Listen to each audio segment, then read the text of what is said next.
Para. Hoy no hay una frase, pero hay una historia que quiero que escuches atentamente. Después ya nos pondremos un poco más críticos con ella, pero primero, presta atención. En el corazón de un bosque antiguo, donde los árboles susurraban secretos al viento, vivía un joven ciervo, célebre por su velocidad, capaz de recorrer distancias imaginables.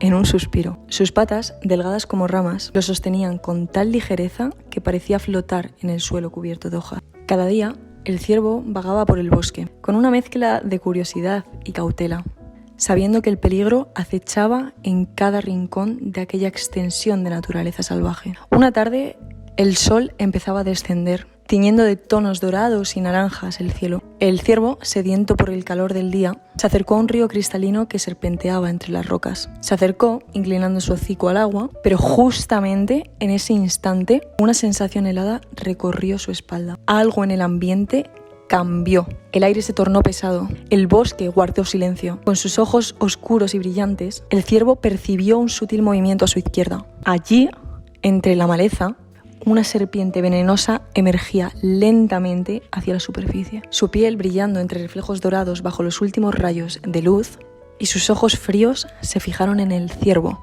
Por un instante, el tiempo pareció detenerse completamente. El ciervo, que había aprendido a depender de su rapidez para escapar de cualquier amenaza, sintió el impulso de huir. Su corazón latía con fuerza, pidiendo a gritos que sus patas le llevaran lejos de allí. Pero en ese instante, justo antes de desaparecer y saltar entre los árboles, algo cambió dentro de él. Una calma inusual lo invadió y contra todo instinto decidió quedarse quieto.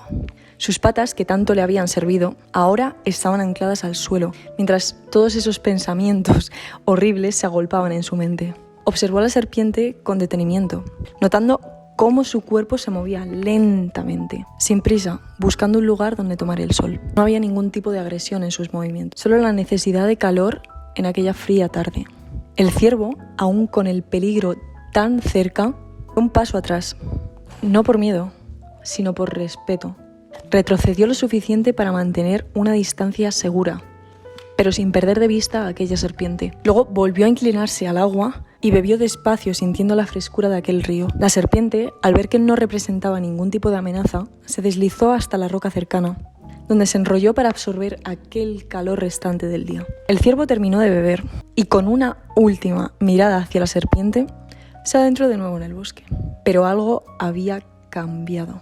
Comprendió que había ganado más que solo agua en ese río. Había ganado la sabiduría de la pausa, la capacidad de decidir su respuesta en lugar de dejarse llevar por el miedo. Desde entonces, cada vez que el peligro parecía acechar, el ciervo recordaba ese instante, usando la pausa para reflexionar y elegir con libertad. ¡Qué pedazo de historia! Comenzamos. Entre el estímulo y la respuesta, hay un espacio donde elegimos nuestra libertad y crecimiento.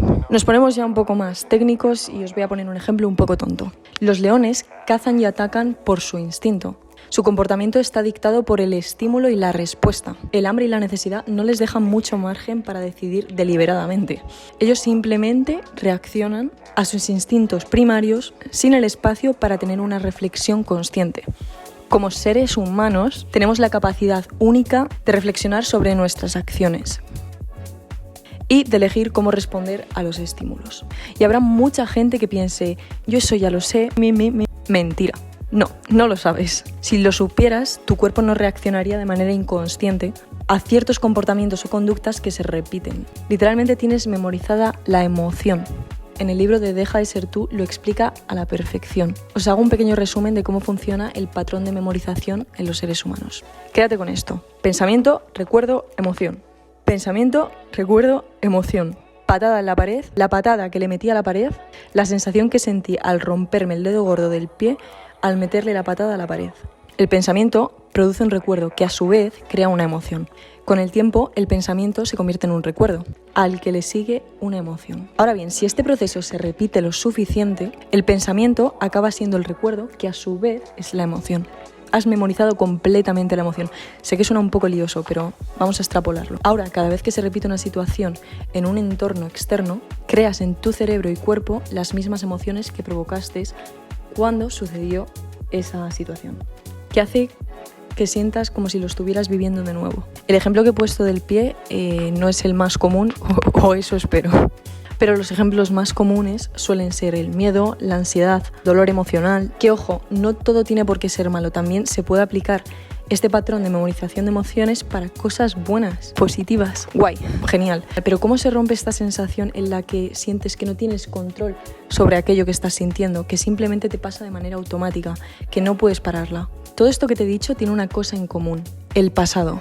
En cada cosa que te he dicho siempre está el pasado de por medio. La solución a esto es abandonar las adicciones emocionales del pasado, ya que no habrá nada que active estos programas automáticos del pasado yo. Muchísimas veces pensamos que vivimos en el presente. Lo más probable es que nuestro cuerpo esté viviendo en el pasado.